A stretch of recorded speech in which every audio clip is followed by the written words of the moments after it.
Hello, everybody. It is July 29th, 2026, here in the United States of America. I hope everyone out there is having a fantastic evening.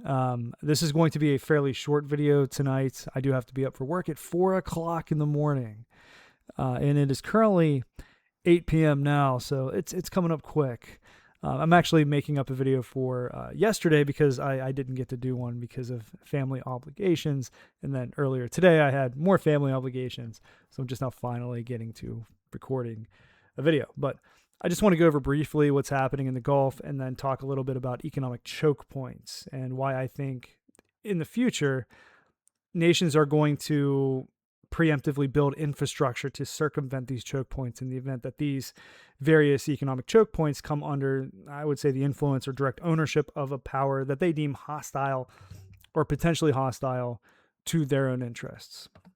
So first, let's talk about what's happening in the Gulf right now. Not much has changed. The straits are still effectively closed. Iran is using missiles and drones as a deterrent to keep ships from traveling through. I do want to say I think they're still letting ships through that are deemed to be from friendly countries, countries that aren't currently engaged in hostilities with them. But for the most part, ships that try to traverse the straits are either threatened or actually hit or disabled with drones and missiles. I don't think the Iranians are actually really interdicting much of anything because they don't really have a navy left to do that with, except maybe small attack craft. The U.S. did destroy most of their actual navy itself, but they don't really need their navy to keep the straits closed. They really just need to keep it covered with drones and missiles and the threat of using drones and missiles.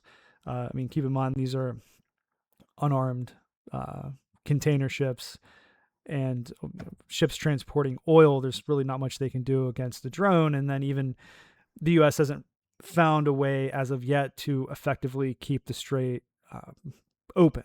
They're actually consulting with the British right now to try to figure out a plan of action to keep the strait open. But it's a very difficult prospect because Iran, as I've mentioned before, is a very mountainous country. Lots of places to hide drone launch sites and missile launch sites. They've been preparing for this kind of conflict for quite some time. So despite the fact the U.S. has been consistently using airstrikes against Iranian targets along the coast over the past, 2 weeks now since the war started again, they haven't been able to stop Iran from using its drones and missiles to hit or threaten ships crossing the strait. It's a very difficult undertaking for any air force. And the United States, yes, does have the world's, at the moment, most potent and powerful air force. I do believe we have the most aircraft of any air force, and definitely we have the most we have the best ability for force projection with our aircraft carriers and bases around the world. It's very easy for the United States to project power or force wherever they wish to do so. Really, so long as the country that they're engaging with doesn't have large amounts of modern long-range weaponry.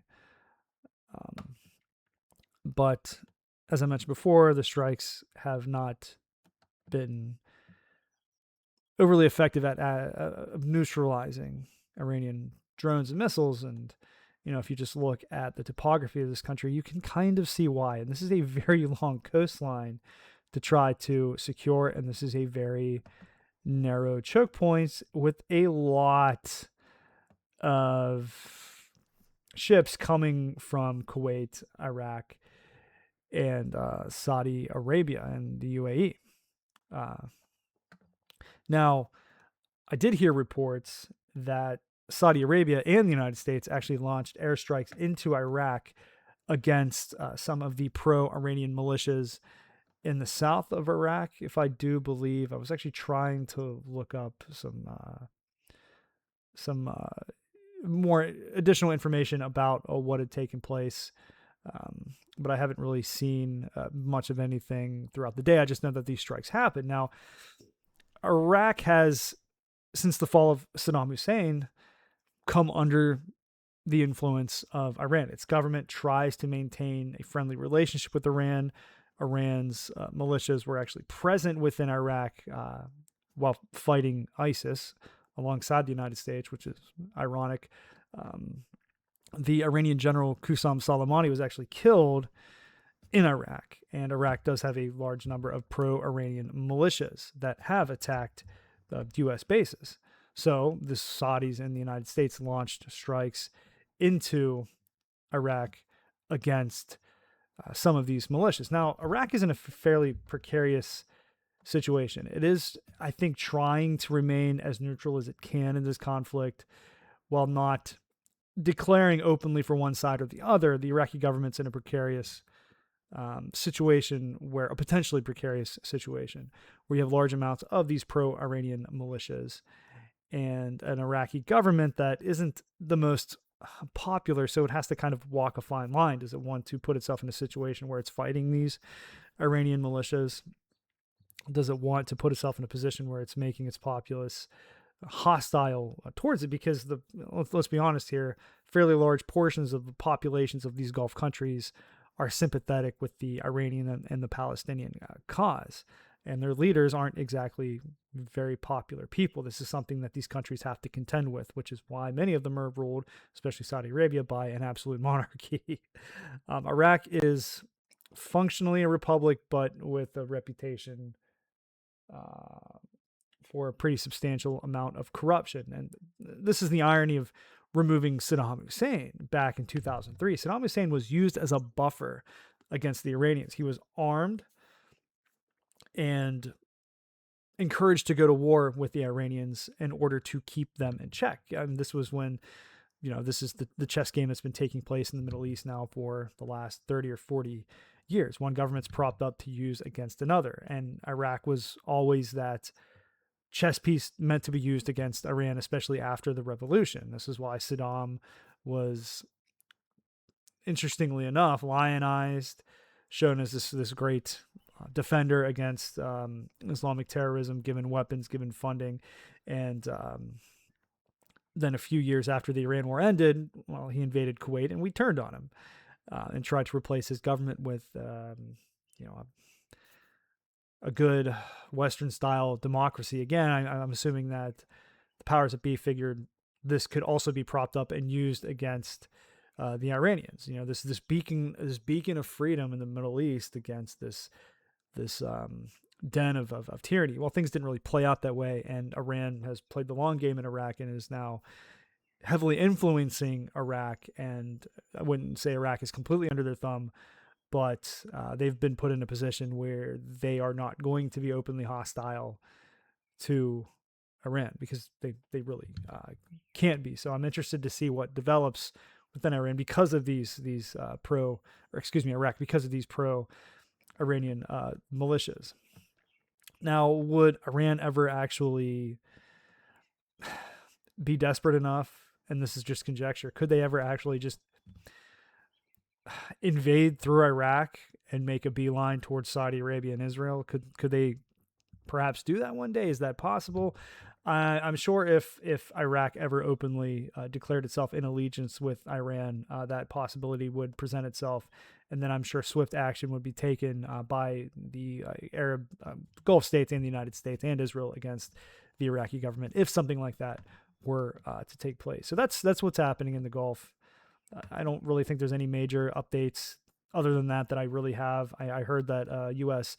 liquid natural gas tanker was struck in Egypt. I don't have much more information about that. But moving on again, because this is going to be a short video, so I just wanted to go over what's happening in the Gulf very quickly. There's some other details I could go into, but we'll do that another night.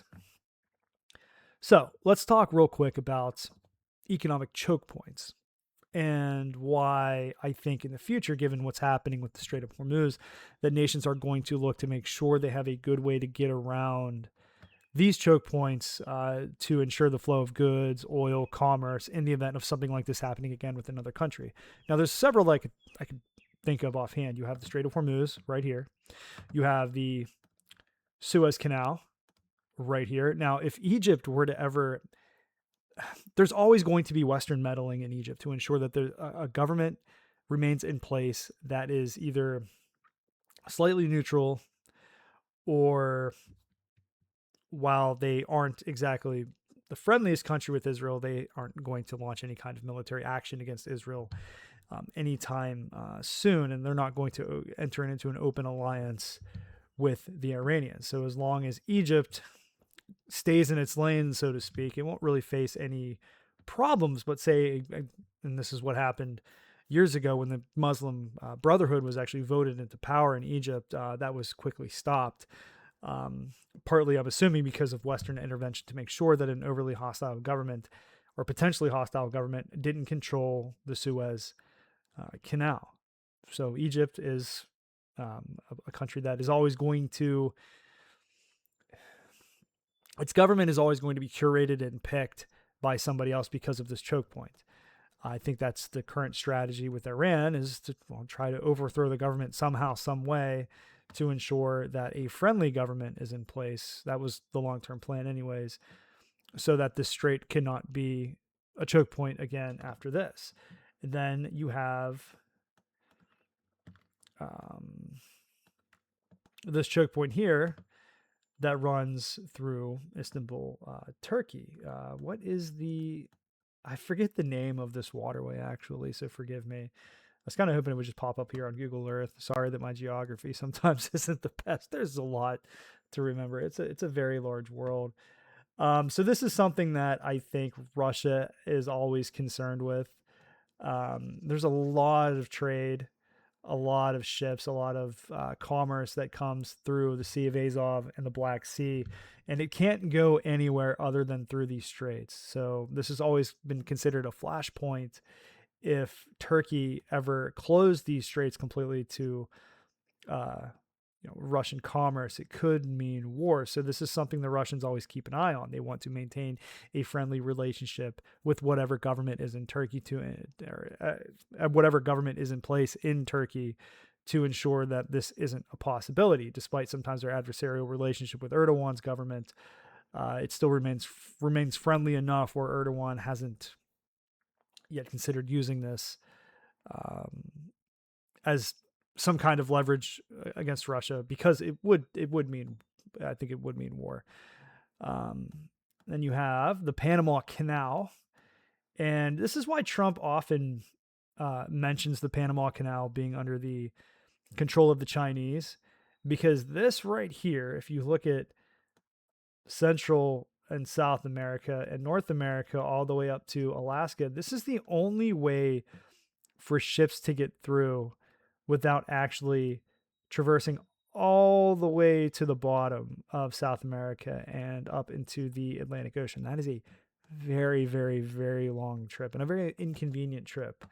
So the solution was to dig a canal through Panama, and ships could then pass through here. Now, Panama was invaded by the United States at one point. I'd say partly because of the fear of this canal, this very crucial canal, this economic choke point, falling under the control of a potential hostile government.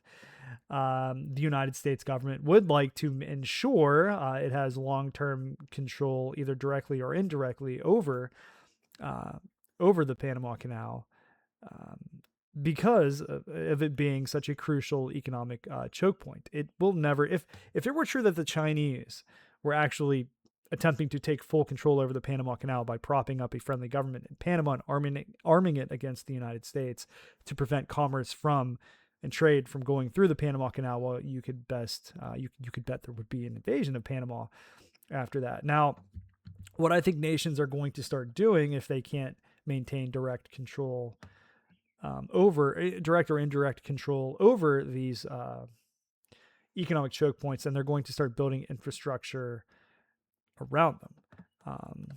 Many people have pointed out here with the Strait of Hormuz that infrastructure would eventually, and I believe it eventually will be, to ensure that this doesn't happen again, infrastructure and pipelines could be built away from these oil fields and into the Red Sea, away from this strait, lessening its impact as an economic choke point. I think those are long-term plans that the Gulf states have in the event that the Iranian government remains in place and remains potentially hostile to their interests.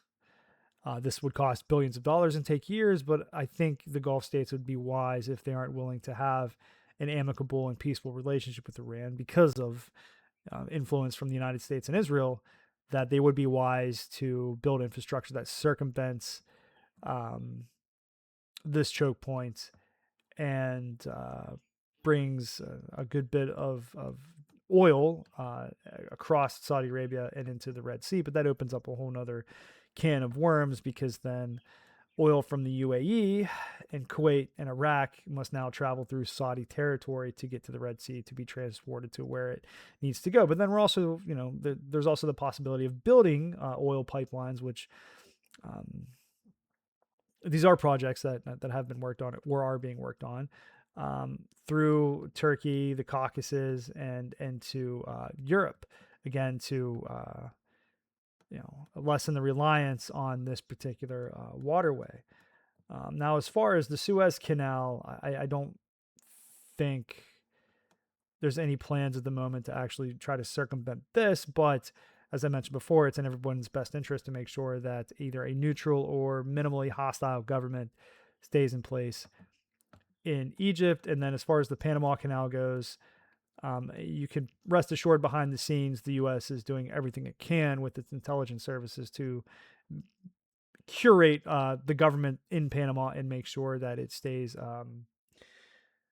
tolerably friendly to the United States and its interests. But that's really all I wanted to talk about this evening. Just something I was thinking about today that I thought would be interesting to bring up. There's more economic choke points around the world than just these two, but I think with everyone seeing the impact that the closing of the Strait of Hormuz is having on the world economy, I think nations would be wise to prepare accordingly to have infrastructure to circumvent these choke points so they can't be used as economic leverage by potentially hostile countries. Now, as I've mentioned before, like, I'm not on here as an advocate. I'm not on here as like a propagandist for any specific country. Obviously, I live in the United States. I am going to have a somewhat of a bias because I am an American, but I'm trying to talk about these things from as neutral of a standpoint as I can. I just like to talk about the different tactics and strategies countries might use when interacting with one another, when playing this great game of chess that all world powers participate in. I think it's very fun to talk about, and I just want people to understand, like, when you're watching these videos, I am not on here advocating for or cheerleading for anybody, really. I'm just giving my honest assessment of what I see. Do I want these countries to build infrastructure to get around the straits? I'm just saying I think it would be a good idea and in their best interest to do so. If I was leading these countries, yes, that's what I would be doing. But anyways, that's really all I wanted to talk about this evening. I need to hop off here and get some sleep. I'll be back Friday evening with another video. And then also I should be back Saturday with another video as well. And I'm actually I'm on vacation from work all week next week. So I actually plan on putting out a little more content than usual. I try to do a video every 2 days or so. But anyways, if you enjoy this video, if you like this content, if you enjoy my analysis, please hit the subscribe button, give me a like. And if you are already subscribed to my channel, please make sure that you're still set up for notifications.